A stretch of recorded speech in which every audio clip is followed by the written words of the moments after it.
Thank you for being here. My name's Dan Rosnova. I was a little remiss to start then. The guy who remixed that song that was just on is from my hometown, so I kind of wanted to let it play out. My name's Dan. I'm from the program management team for Azure Service Bus. I'm here today to talk about advanced messaging scenarios with Service Bus. Anyone in the room using Service Bus messaging right now? Cool, cool. Okay, so this will be a bit of a bold claim to make, I suppose, at first. But I've been in the messaging business 16 or 17 years, and this is something I can say with confidence. Like, I run this business at Microsoft. I spend a lot of my time looking at our competitors and at the field and the landscape and what's going on in cloud messaging. And I'm pretty confident that we can say that Service Bus messaging is the most sophisticated messaging platform in the cloud.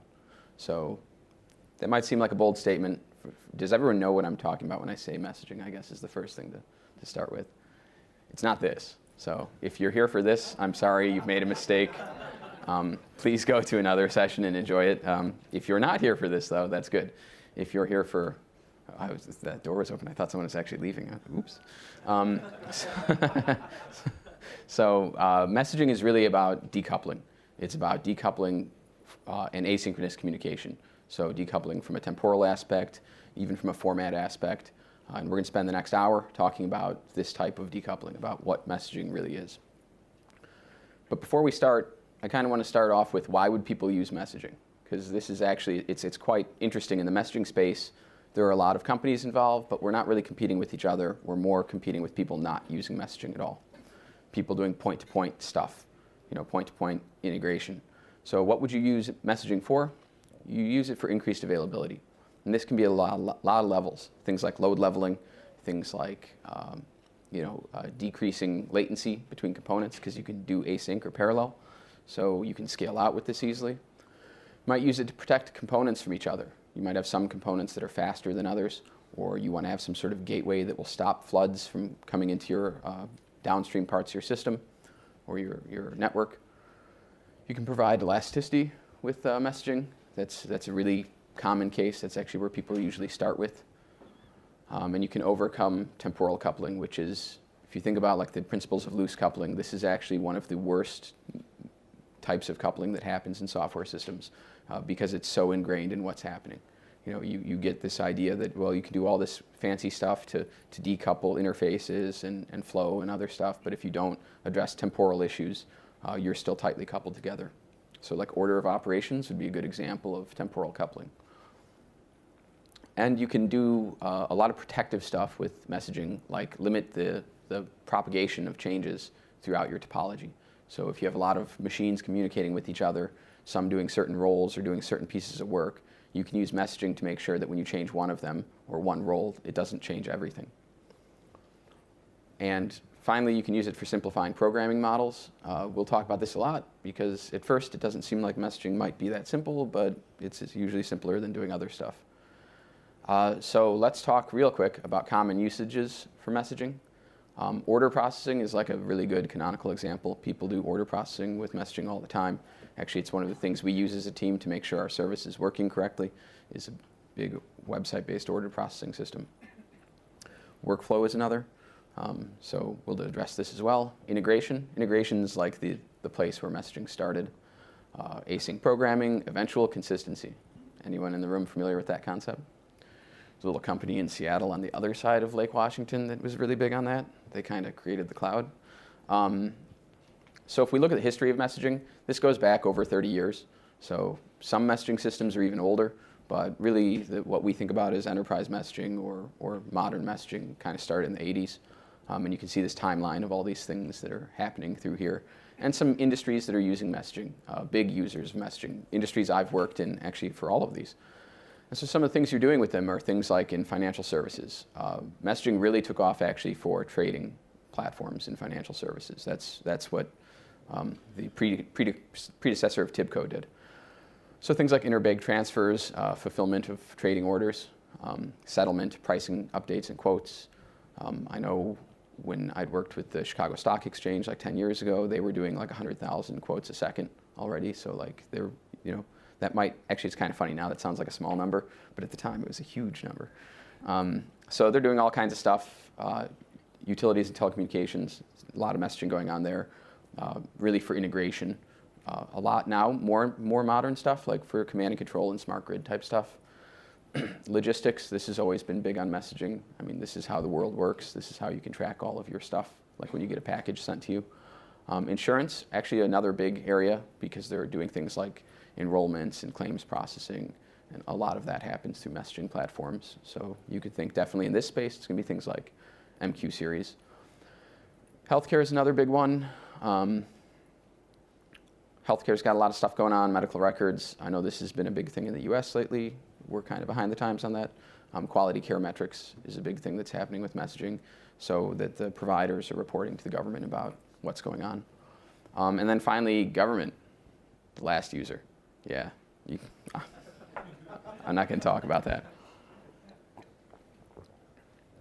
So, but they're a huge user of messaging, the biggest in the world, US government. So when we look at messaging in the cloud, so that's kind of addressing sort of what people are doing on-prem. The cloud is pretty new for messaging, and two models of runtime have really emerged. And these are just some of the players in the space. And what they have been is multi-tenant platforms and dedicated capacity platforms. So this is kind of the way this market is shaping out. And there have actually been two sort of pricing models that have emerged as well. So you get fixed fee pricing and you get pay-per-use pricing. And then interesting, actually, just yesterday, Microsoft, we made the decision to do both and to have both dedicated capacity and multi-tenant capacity available. So we announced a premium messaging service for preview yesterday.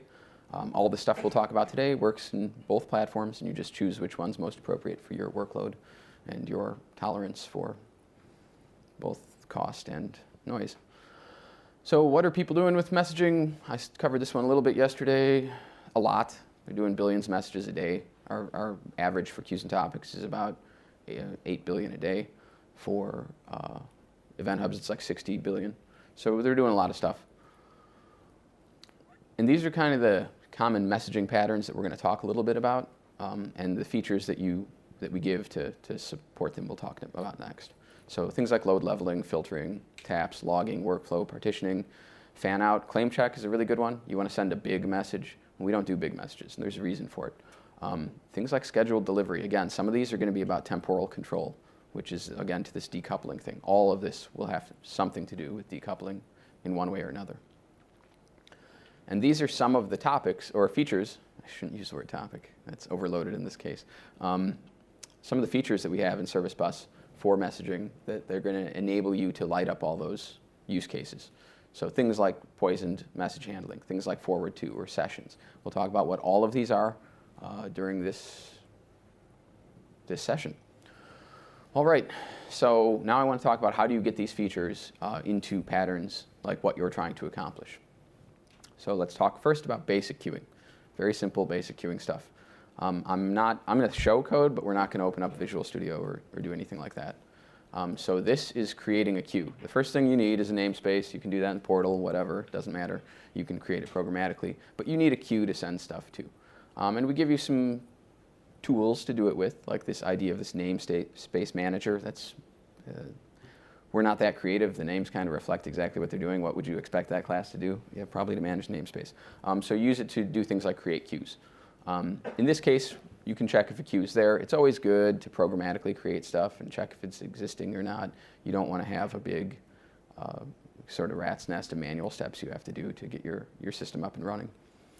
So sending a message to a queue, this couldn't be too much easier. All you're doing, it's a queue. Like everyone's familiar with at least with the computer science concept of a queue probably. Messaging queues are a little bit different, and we'll get into those details now. So all you have to do is create a client for the queue. We have this wonderful class called queue client. You do whatever you're going to do for your code, which is like here I'm creating an order, and then you put it in our brokered message and send it to the queue. So that's pretty easy. Really, this is what it looks like. So I want to show you that last line there. That's bad. Don't ever do that, okay? Don't be a baby. Don't send synchronously. This is all async stuff. Even if you're trying to make it look synchronous, it's all async behind the covers. So if I had my way, we would take send out of the API completely, and there would only be send async. Because the first thing that's going to happen is you're going to have slow performance. and then you're going to try things to get around that, and you're not going to circle back and fix what the real cause of the problem is, which is that you're sending synchronously. And never forget, the stuff you did that you didn't think would be there in 6 months or a year, you go back and fix it next week. No, it's in production now, and you're not going to change it. So reading from a queue, there's a couple of ways to do this. This has changed over time. So there's one way that I think is the best way to do this. So I don't want this to turn into a you're doing it wrong session, although it might.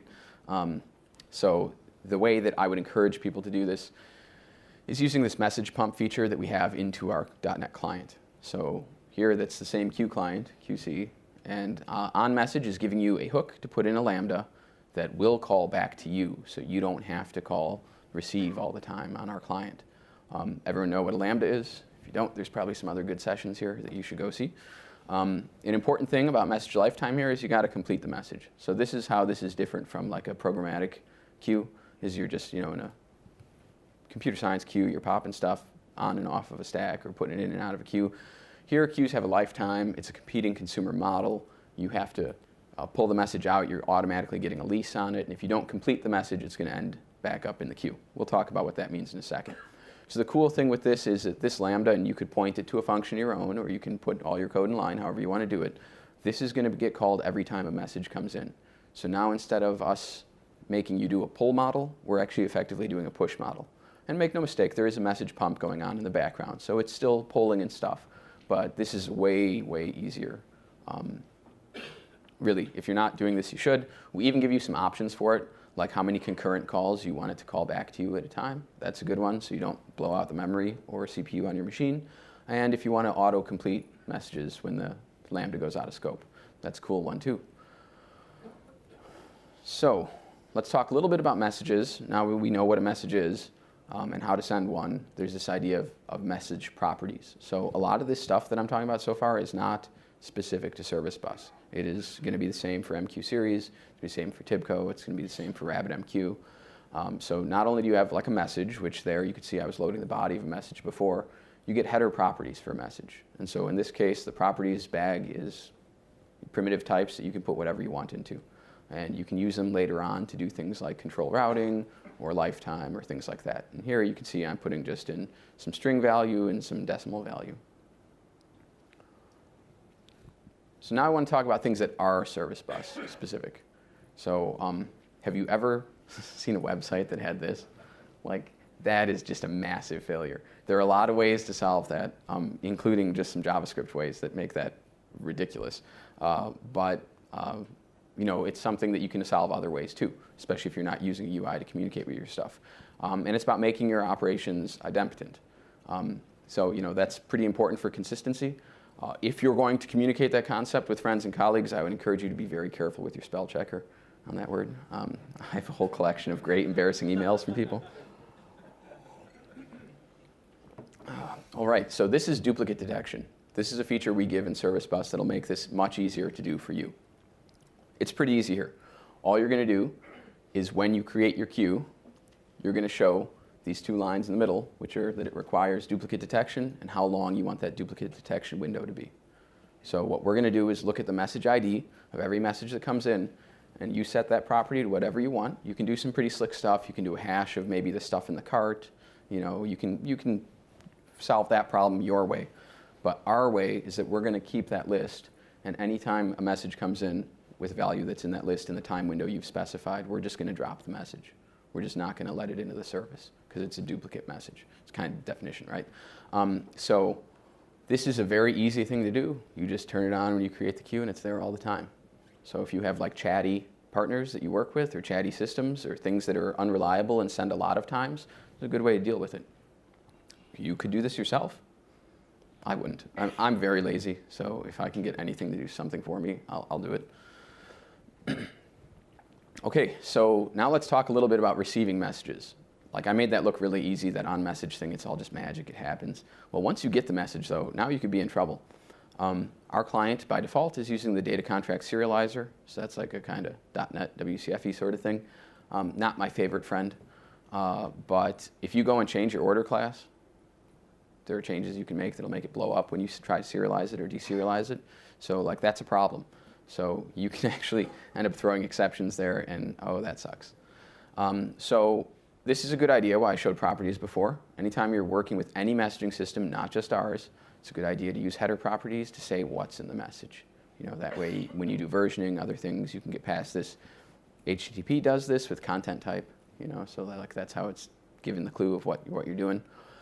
Now I want to talk a little bit about a life cycle of a message, because when that failure happens enough times, you're actually going to fall into a problem.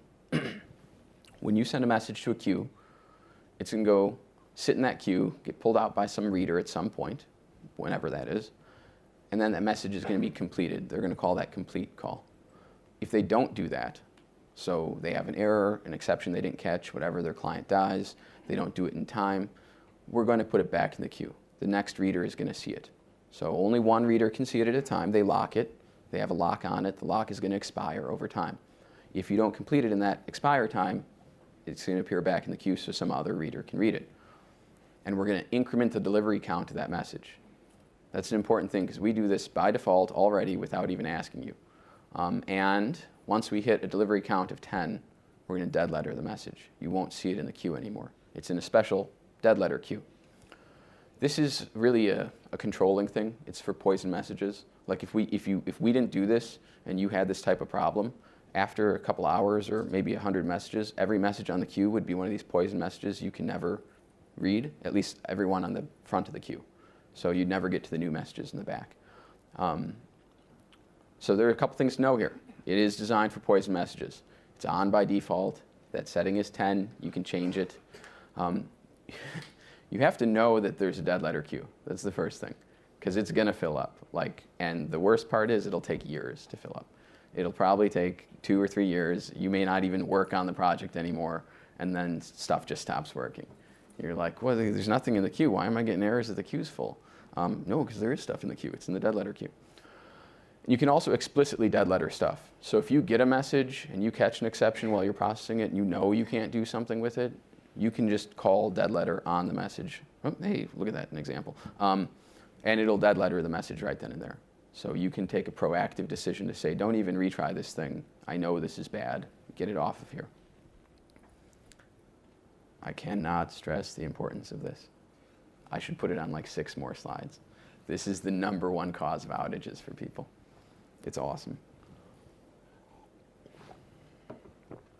Okay, so the dead letter queue is really just another queue. So why can't you just empty it? Well, those might be important messages. So I would imagine, it's a good question. Why can't you empty the dead letter queue? Yeah, 30 days or something. Yeah. There is a way to do this. So we'll talk about that in a minute. Directly in the dead letter queue, no, but the technique we'll talk about is forwarding. That will do that for you. So the thing to know about the dead letter queue is it's just a special path to the queue. We encourage you to use our client to get that path. You can find out what the string is. This will tell you what the string is. Don't just use the string, because if we change our minds about what we call it in the future, all your stuff's going to break. It's like, that's a big anti-pattern, is to have hard-coded magic strings, right? Magic numbers, magic strings.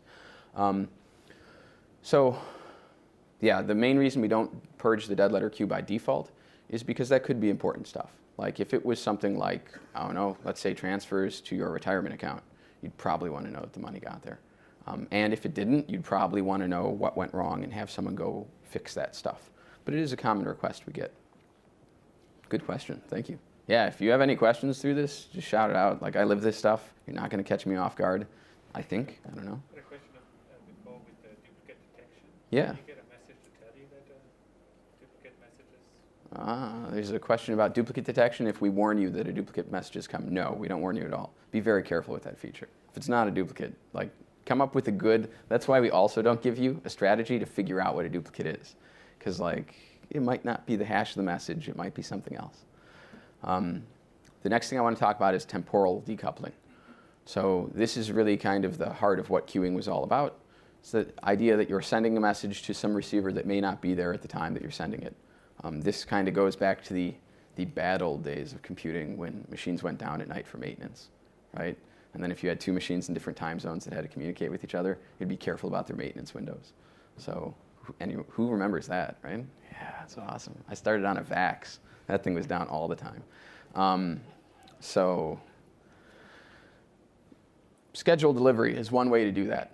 So not only are you getting temporal decoupling because the queue is holding stuff on behalf of you so that your system can go on and offline when it wants to, you might want to send stuff that you don't want to be consumed yet, but you want to send it right now because you want to be free of the responsibility of holding it. So what we give you is the idea to do scheduled delivery. It's a property you just set on the message.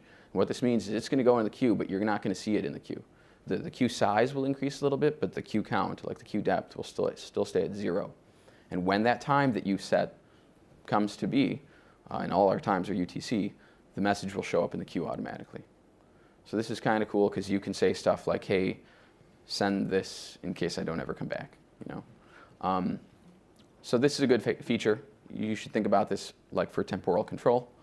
There's another control aspect we have, which is time to live. Yes? Can you remove it once you've added it to the? Yes, this is a good question. Can you remove it once you've added it in? No, but you're not the first person to ask that.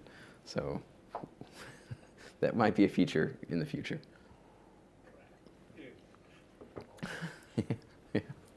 You can just watch the time count down. Get your stuff together.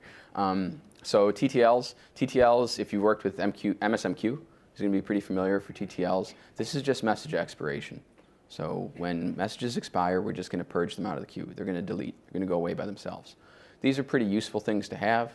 You might want to say, hey, if you don't get this done in 5 minutes, don't do it. So that's a typical use case. Or things like, so I have a flight tomorrow. Well, it's not really useful for me to get information about that flight the next day. Although it might be in this case because the international dateline stuff. Bad example. So setting TTL can be done on the message itself, or it can actually be done at the queue. So you can actually set the TTL for a specific message if you want. So you can have different TTLs. You can always set a TTL at the queue also, or topic or whatever. This is a good idea to do because it'll, that can be your maximum, even if you want some shorter. At least this way, you're purging at some schedule. You can do this through the portal or programmatically.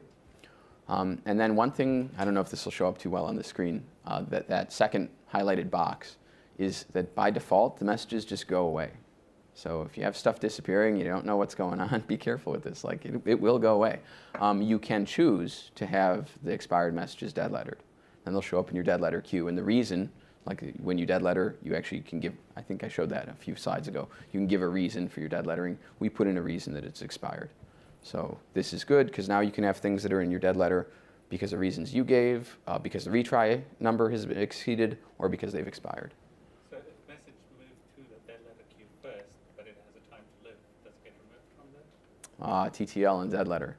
Yeah. That's a good question. You know what? You did answer. You did ask one I don't know. Yeah, I'm not going to lie about that one. I really don't know about that. It's a good question. Ooh. I think the TTLs stop existing in the dead letter. We don't dead letter we don't expire out of the dead letter ever. Okay, so what kind of stuff can you do with this? This is a good example. Anyone in the trading industry would understand pretty well. Good till cancel orders. It's like a market order you're placing, and it's good forever. I want to buy 100 shares of Microsoft stock at $42. And that, I want to buy that as soon as it's available at $42. So that would be a market order. That might be today. It might be in 2 seconds. It might be in 2 weeks. Another one would be like a day order. So I want to buy 100 shares of Microsoft stock at $42 today. But if it's not filled today, make it go away.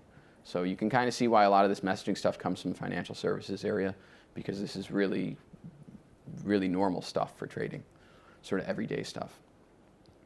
You can also do things like implement a finite window to take actions, like rollback stuff, complete or rollback. So you could send 2 messages, one that's going to, or a set of messages, some that are going to be processed now, and one that's going to trigger an event in the future, like closing the window on that stuff. So that's the complete or rollback step. You could say, process all these things, and in 5 minutes make sure it's all done, or don't do any of it. All right. Now my favorite feature. This one's awesome. We have a feature called defer. Sometimes there's a message in a queue, and you pull it off the queue, and you're just not ready for it. That's like, it's a good real-life example. There's tons of them. You have a difficult conversation or meeting you have to have, and you just keep rescheduling it, right? That's defer. We've made that for the cloud. So now you can defer your messages as well. So all you do is call defer on the message. But this can be a little bit dangerous because you need to keep track of the sequence number. Every message in our system has a sequence number. It's a long, so it's a 64-bit number. When you are ready to go receive that message, you use the sequence number to get it. It's the only way to get it. And it's a 64-bit number, so you're not going to guess it. Like it's very unlikely that you're going to guess the right number. So be very aware that once those things are deferred, if you lose the ticket to get it back, you're not getting it back. And there's nothing we can do to help you. Another popular topic would be ordered messages and convoys. So sometimes you want to do things in order, or sometimes you want a whole set of things to happen together. So updates are a good example of things that need to be in strict order. If you look at like how databases work, there's a transaction log, and you need to read the transaction log in the right order to replicate the state of the database, right? So if you have that order wrong, it's not going to produce the same results. Ordering can actually be really difficult for asynchronous systems. Any Node developers in the room? Node.js? Yeah. Ordering in Node's kind of tough, right? Like you have to use recursion to do it, or you don't get it at all. Any BizTalk developers? Ordering is tough for BizTalk too. Like that's not an easy thing to do. So what's so hard about order, right? Just process the first one, and then process the second one, and then process the third one, right? This is pretty easy stuff. Come on, get with the times. No, this sucks because when you go to something like multiple receivers, now you don't have order anymore, right? It's a competing consumer model in a queue. Everyone's trying to get the next thing. So, queues don't have that. If you only had one receiver, you'd probably be okay. But if you only have one receiver, you have a single point of failure, you have a finite amount of throughput you can read and process. So that's kind of the anti-messaging thing. So we actually do have a solution for that. It's called sessions. Sessions are how you can have competing consumer and order delivery at the same time in our service. So those are really kind of things that don't really go together, but we make them go together. And they're pretty easy. All you have to do is set a session ID. It's a string, put whatever value you want in there. Then when you go to send your next message, put the same session ID. These things are tied together now. They're going to be together all the time, tied by that session ID. So from a sending side, this couldn't get a whole lot easier than it already is, right? Hopefully, this is a concept that everyone is comfortable with. From a receiving side, it's pretty easy too. So you just have to call a different thing on the queue client. You accept a session. So once you've accepted that session, it all looks the same, right? You have the same on-message handler, so it looks just like the other stuff you were doing. And here the messages will come in order in the session. So you're just reading those messages, and you're just reading them in the right order. Even if you've got multiple receivers? So this is a great question. The question is, does this work even if you have multiple receivers? You're reading them in order. It is, because you're actually, when you require sessions or enable sessions, you're actually only locking the session, and all the messages are part of that session, so they're all locked together. So if you had 5 messages in a convoy, and they're all part of a session, the first person who accepts this session, and you can either do this with the explicit session value if you know it, or this call just gives you the next one. It locks all the messages in that session. And then the next reader will get the next session, not the same messages, so the next set of messages. Yeah, so this is a pretty slick feature. We've had this for a while, and it's not used as much as it should be. Like, this is actually a really differentiating feature for our product and our service. If that receiver dies in the middle. Awesome. Yes, there's a perfect question here about if the receiver dies in the middle for the session, what happens then? Well, the session will expire. The lock on it eventually will expire when the connection's broken or when it dies, and all the messages will be back in the queue. Yeah, so they'll still be there in the session, waiting. You may need to compensate it. Yeah, it's up to you what you're going to do. You guys are good. We're getting that's a couple more slides. We'll get to there. So yeah, you might have to take compensating actions. You can do things like explicitly close a session, not end it, but close it, and that way you're marking where you were at that time, and someone else can pick it up. So if you're going to do workflow or eventual consistency, that's how you're going to do it, exactly like that. Was there another question? So if the session dies after it's already completed 3 of the 5 messages, do they all get rolled back? Or only? No, they're still there in the session. You can read them all, but we do give a state bag, which I'll talk about in a little bit, to let you know where you were when you died. Yeah. Any other question? Okay. All right, so it's actually even easier than that. That programmatic pattern like back here, this isn't bad, but we have another pattern you can use also, which is actually a bit better. And this is registering a session handler. So just in your process that's running, you implement this interface and you call this one method, and it's registering your type to be a type that's going to be spun up when a session starts. So then all the messages for that session, you can see it's got three things, right? It's going to get instantiated and it's going.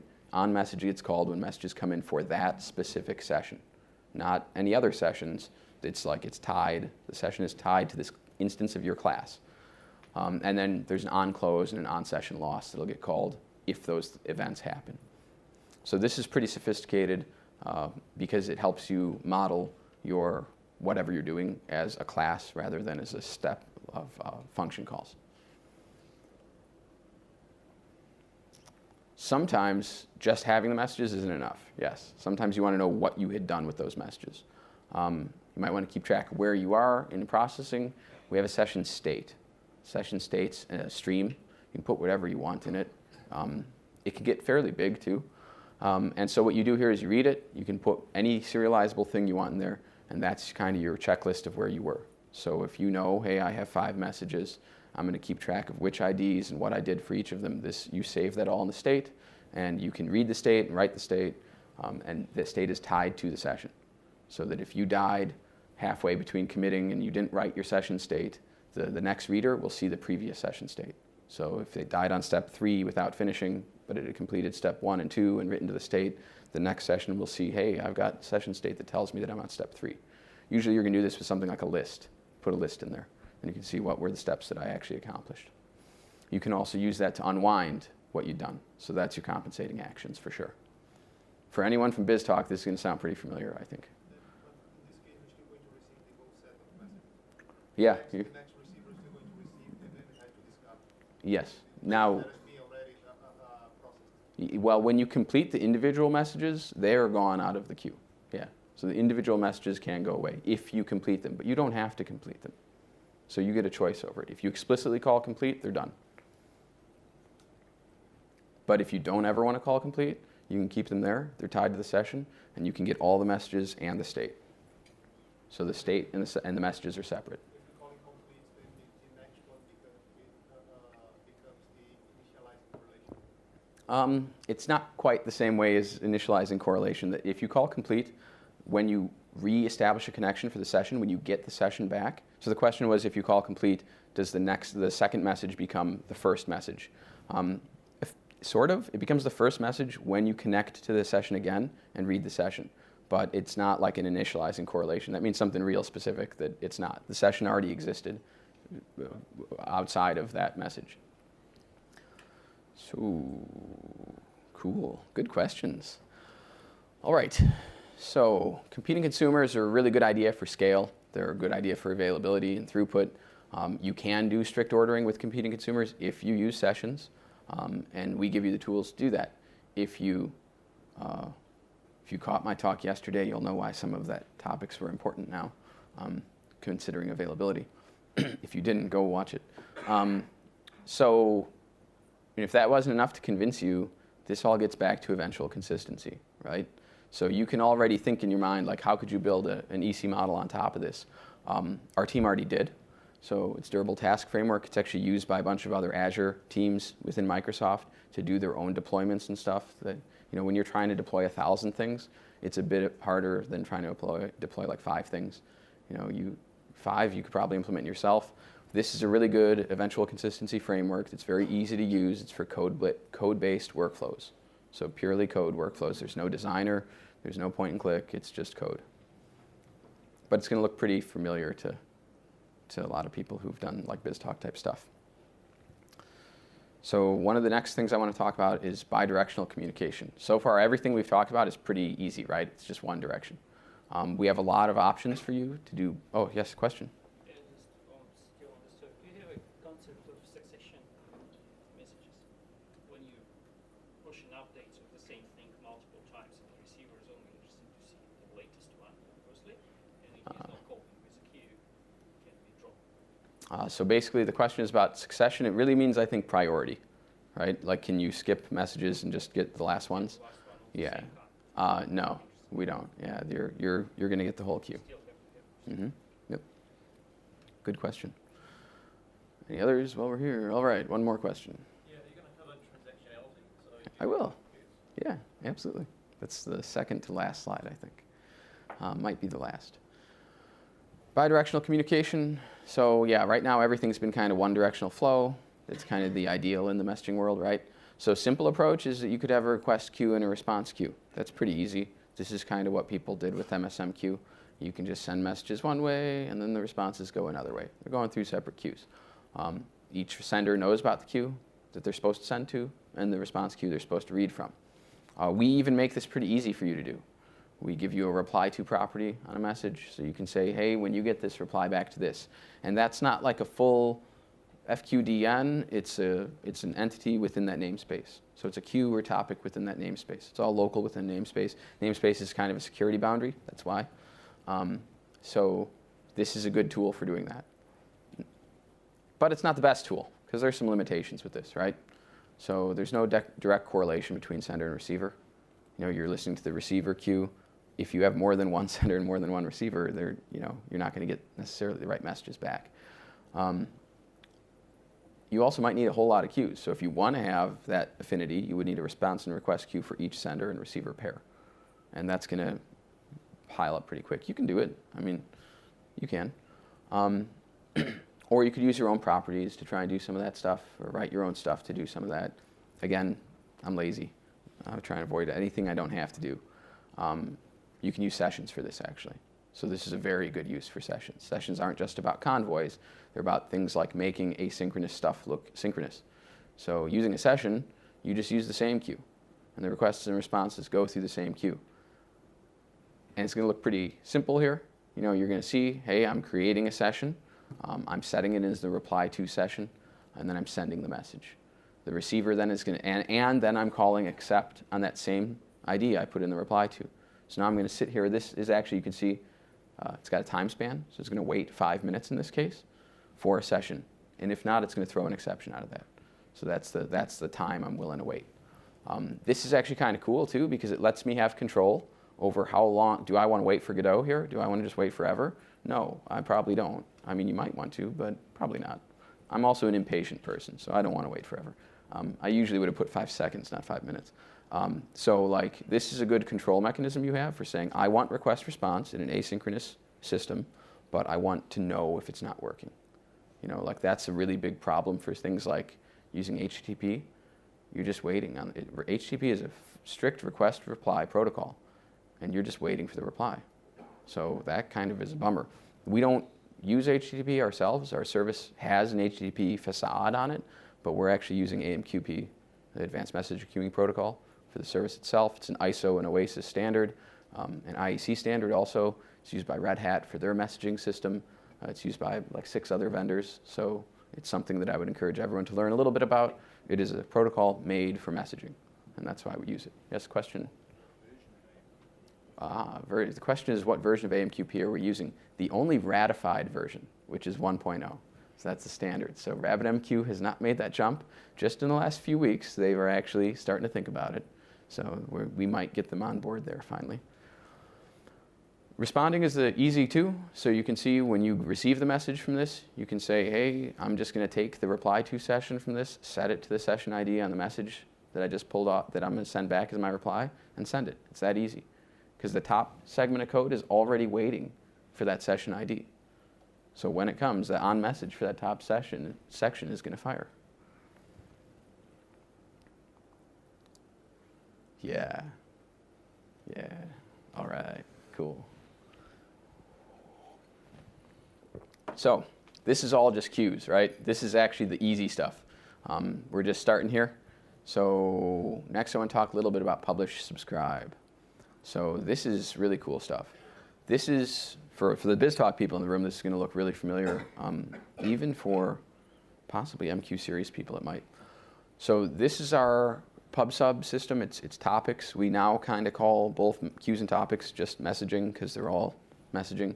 A topic is an entity that's like a queue in some aspects. A lot of the inbound stuff looks and feels like a queue. So you can have all the same properties like setting order or duplicate detection, things like that. You still set them on a topic. And when you're sending a message, you still send to the topic. But once it hits that topic, our system actually evaluates subscriptions on that topic and does other things. So a queue is something that we both need to know where it is. Right? I need to know how to send there, and you need to know how to read there. This is something different. This is where I only need to know how to send, and I don't even know what happens after that, or care. So this allows you to put in filters. They're SQL-like filters. And you can route messages then based on that header data, the property bag that we talked about, and have your messages go different places. So creating a subscription is pretty easy. So here I have a subscription client. I'm going to go create a client for this topic. Oh, I got these out of order. There we go. Oops. So I'm going to create a topic. Name it whatever you want. I'm going to create a subscription description. So topics have to have subscriptions. There's one by default, even if you don't make one. And it's got a wonderful rule of 1 equals 1. And then you go and create some rules on that subscription. So it goes topic, that's the endpoint, that's the parent, subscriptions underneath that, and then rules for each subscription. And each subscription can have multiple rules, and one or more of those can fire. It's when those evaluate to true that the subscription is going to get filled. And what that means is we're going to give that subscription a notification that a message is there for it, and we're going to keep the body in a centralized place and really do like reference counting. Just give you a pointer to the original message. This is kind of cool because now you can do things like routing, right? This actually lights up a whole lot of the patterns that we were talking about. So things like partitioning or segmenting. So I want all of the zip codes in this range to go here, all of the postal codes in this range to go here. You know, this can be really useful for that. You can do things like fan out. You know, you could use something like a modulo of the date time to just figure out which subscription to go to. You can do things like have multiple downstream steps that can happen. So if this is something really important to me, send it somewhere else. You know, if it's something I care less about, just leave it with all the other stuff. The last thing you can do is you can actually add actions too. So the subscription has rules, and the rules have a filter, and the last thing below the filter, so what happens when the filter is true, is a set of actions you can take. One thing to know before we go on is that dead lettering happens at the subscription level here. So, you know, not at the topic level. You don't read from a topic ever. Like there's no way to read from a topic. It's just an endpoint that you send to. So that's the difference. You can almost think of a queue like a topic with one subscription that's always set to true. Question on that. Yeah. How much overhead does it add to have a topic with subscription as opposed to a queue? Yeah, good question. There's a question on the overhead necessary to have a topic with a subscription as opposed to a queue. If you have one subscription, it's actually quite little. As you build more and more subscriptions, it becomes more. And then the thing that can really affect your performance on that is if you have a lot of subscriptions that evaluate to true. So our technical limit is you can have 2,000 subscriptions. And if all of them evaluate to true, you're pushing 2,000 messages through. So there's a lot of I/O happening. I guess that's what I wanted to ask about. If Yep. you have overlapping rules, Mm-hmm. do the actions go with the original message, or does it create separate actions for each one of the message? Great question. Awesome. I am prepared for this one. The question was about if you have overlapping rules. So you have different topic or different subscriptions that are going to get filled. Do we keep the header, like when you do actions and change stuff, do we keep the original header information? No, you're getting a copy of it. You're getting your own local copy, but the body is the same. So messages in our system are idempotent. You can't change a message. You can't go in and change the body or update a message. That's why it works well as a parallel processing thing. If there are no subscriptions in somebody's message? If there are no subscriptions. So it's actually hard to make this happen. The question is what happens if there are no subscriptions? The reason it's hard to make this happen is that without telling you, we create a default subscription. And it's hard-coded to 1 equals 1. Now, if you go and delete that, what will happen is the sender will actually get a exception back. Yeah, so you'll know. Don't, be careful with that one. Can you use this for versioning? The question is, can we use this for versioning? Ooh, wow. Yeah, you could. I hadn't even thought of that. That's a really good one. That's awesome. Because then you could have, so that's actually a really cool idea. This is going in the next version of this deck. So you could do things like decide which receiver is going to get the message based on which version of the message it is. So if you, Use actions to maybe fill in data for. yeah, and you could use actions to change data. So let's look real quick at what actions do. Actions are really just for the header stuff. So you can see this one, it has a filter that's checking for a property not existing. So it's looking for logical existence of a specific property in the header of the message. And the action is that it's going to set that property. So it's looking for a property called stage. And if it's not there, it's going to set it to stage equals 1. So with a little bit of creativity, you can start to see how you could stitch together some pretty big stuff here and get some real deep and rich expressive stuff. We'll talk a little bit more about that in a second. There is another piece with this that's actually really powerful, and it's the action's best friend.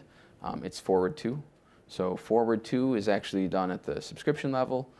You can also do it at a queue level. So it's at the level of whatever you read from. So you read from a subscription when the rules have fired to true, or you read from a queue. And you can set forward to on that. And forward to is going to automatically forward to another entity. So that can be another queue or another topic. So this is at the, at the entity descriptions. In this case, it's a subscription description. And it's going to always forward messages that fire to true to this topic called stage 1 topic. So now what we get is actually something really powerful. So we're not really big on UIs and graphical tools in Service Bus. We do build a solid service, though. But think for a second about what that means, right? About what we've just said. You have an ability to evaluate logic. You have an ability to change header state. And you have ability to forward to other entities. So you can actually make really rich topologies. You can do things like routing, and not just passive routing, but active routing that changes the route as it's going through. So this is cool. Be careful with it. Like, don't go too crazy. Debugging this is not fun. We don't have a capability of putting like a tracer through this to see what all happened. That has been an ask, and there are some ways you could kind of do it yourself by tacking on new properties all the time, like keeping a list yourself. But it's going to get cumbersome. So if someone wants to write an open source thing for that, that'd be great. I'd love it. I'll buy you dinner. Otherwise, yes, question? With the forwarding, can you actually forward to another entity in a different namespace? This is a good question. So the question is, can you forward to an entity in another namespace? You can't. So that is a problem. The main reason you can't is because you're crossing a security boundary. So like for us, we use SaaS authentication as our default. That really is you could think of it as a hash of like a SHA, a cryptographic SHA of the URI. So that's going to be You could do your own programmatic. you'd have to read yourself and forward. Forward to for us means that you don't have to do anything. We'll just deliver automatically. Yeah, the way around that is that you would have to read the message and forward itself. This is actually an ask that we're starting to get for premium messaging now. So you can kind of see like you can do a lot of stuff here, and this is why if you caught the stuff I'd said yesterday about premium messaging, why we made that, is because some people do a whole lot of crazy stuff here that's cool and useful, but then they're making huge demands on our platform for processing power and for memory, and that's why we give them an option for premium, so they can run that all in there. But in premium, there's actually a good case for being able to forward between namespaces. So it's something we're thinking about. We don't know if we'll put it in standard, because like that can get expensive, because we have to cross the security boundary. But we'll see. Let's see. Yeah. Oh, sorry. Yeah, another question. It seems like using subscriptions, it's very easy to create passive messages that never get touched. Is there something special that happens to those messages? Yeah, that's an awesome question. So there's a question about, you can easily, with subscriptions, create classes of messages that'll never actually be read, that might end up in a subscription no one's listening to. Is there something you can do with that? Yes, you can actually set the TTL on the subscription. So it'll just die in the subscription. And each subscription can have its own TTL. Now if you're following closely at home, you'll notice that I've said that there are like 3 different levels of TTL now that you can set. It's going to be, oh God, am I going to get this one right? I think it's the maximum TTL of all the 3 levels. So that's what will decide how it gets aged. So that's going to be on the sender for the message. You can put a TTL on the message. You can put a TTL on the topic itself, and you can put a TTL on the subscription. Yes? With the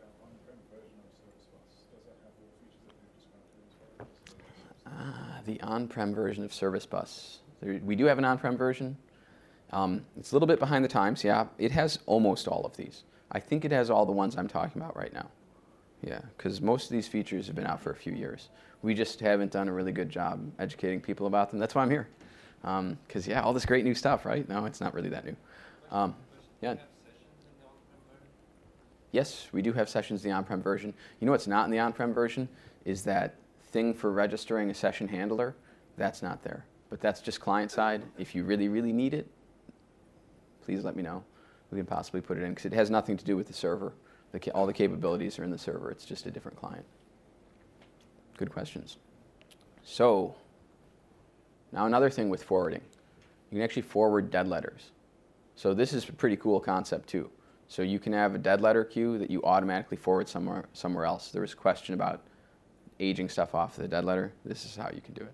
So you can forward to some queue that has a default time that's going to kill these things off over time. So this is... Sorry?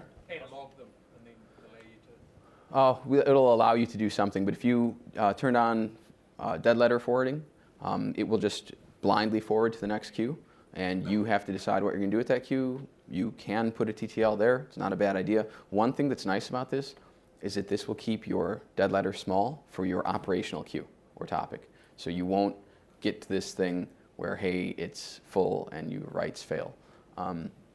You'll get there eventually, because sooner or later the other one will fill up, and then you'll get problems. But it buys you some time. At least you won't be rejecting messages. All right, any other questions on this stuff? Yeah, one more, yeah. Can you do header manipulation on the forwarding of messages? Ooh, header manipulation on the forwarding of the messages. So the way you would do that is in the subscription rules. You'd put the actions on the rules, and when those actions will happen when those rules evaluate to true, but the forwarding happens at the subscription level. So it will then forward just for that subscription. So yes, you can change for the forwarding.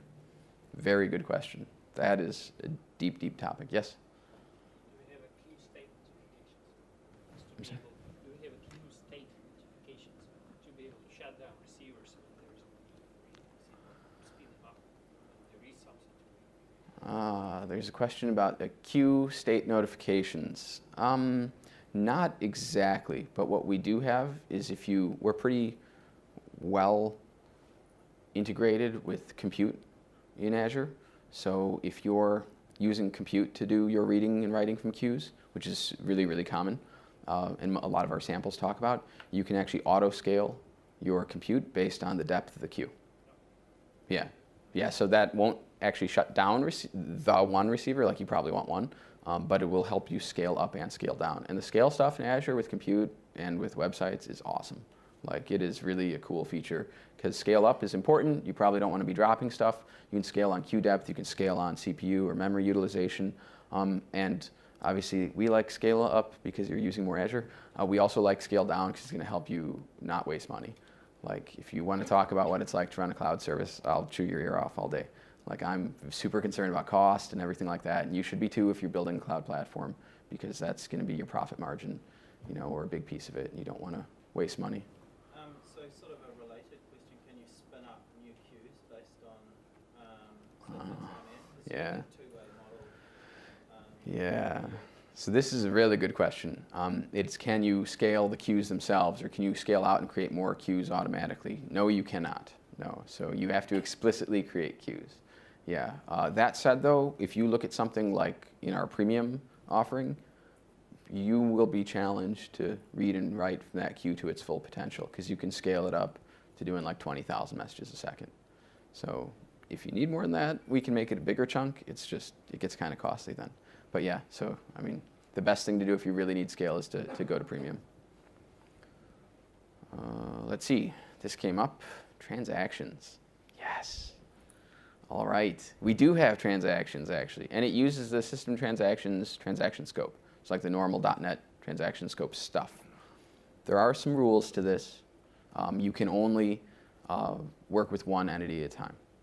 So like, you can send multiple messages in a transaction so that they all went or none of them went. Or you can read multiple messages in a transaction so they all went or none of them went. You cannot read from one queue in a transaction and write to another queue in a transaction, because we would have to do two-phase commit to do that. And two-phase commit is the anti-scale. Like any system you've worked with that has, pick my words carefully here, any system you've worked with that you've had performance problems with, it's almost always going to be because of two-phase commit. Like that is the bottleneck that BizTalk has. It's the bottleneck that a lot of database-based systems have. You know, two-phase commit is awesome for the 90s. It wants its transactions back, but it's not what you do in scale. Any other questions on transactions? Yes? So if you have a transaction, what you might want to say is, if I mark this message as complete, I want the state to change to this. Can I put those two go together and say, For the session state? yeah. That's, now you've asked a second question. I'm pretty sure that works. I'm going to give you my card. You gotta remind me of these ones, or I'll write that one down maybe. I'll get you an answer on that one. I don't know that off the top of my head, but I believe that is how it works, yes. Because it's one entity, and as long as you're not bridging entities, you're fine. All right, one more feature. This is a good one. Oh, I better hurry up. Shit. Okay, so auto delete on idle. This does what it sounds like. You set it at the entity description level. It just cleans up stuff if it hasn't received a message in that long. So if you create things like a set of queues or topics for a specific process you're working on, this is a nice way to go clean them up. It's like cleaning your kid's room for them, right? They just come back and everything's clean. Last thing I want to talk about is claim check. So the claim check pattern, we don't support big messages. And there's a reason for it, because something that's 10 megabytes or 100 megabytes isn't a message, it's a file. Just face it, it's not a message. So how do you do this correctly? You use all the features we've talked about pretty much. For the temporal stuff, you go write your message, you write your file to blob and take as long as you need to get that. You take the URI for that file in the blob, stuff it into a message with some other metadata, possibly identifying that this is a claim check message, and send it to a queue or a topic. Your receiver then goes and reads it and uses that URI to get the message out of the blob. So this is cool, except that without the third part here, you're going to create a mess for yourself. And that's because you're just going to keep paying us more and more for storage. Go right ahead. But the concept, you say, I've got something, and anybody who wants to come and get it, they Yes, so that is an excellent question, because if you do this with PubSub, so if you're doing this on your own, like with a queue, you would probably want to go and delete the file once you're done reading it. But if you're doing this with PubSub, you don't want to do that, yes. So you probably want to do something like put either a TTL on the message or do a future scheduled message that this other thing will go, Victor the Cleaner here, sorry, I'm a big movie fan. He was awesome in that. This other thing will go and clean up after time. So you can set a TTL or future scheduled action that will be clean up this file. You know, so that's the way to do this correctly, because you want all your stuff to be cleaning up itself. You don't want to leave a mess. Great question. Anything else? All right. Sorry, I'm a little late. We already did some Q&A. If you got anything else, just throw it out right now. I got 1 minute, 2 minutes.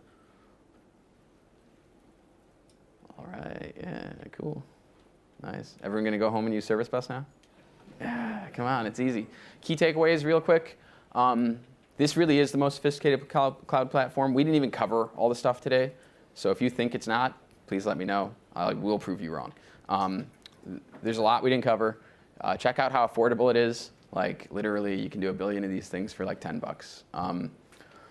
Go back and review yesterday's session that I gave on availability. A lot of these features change your availability characteristics. If you're going to use them, just watch that or read that deck and see what it meant. And the last thing is, you're going to decide where this is going to go. This is just a vehicle. You take it where you want to go, right? So enjoy.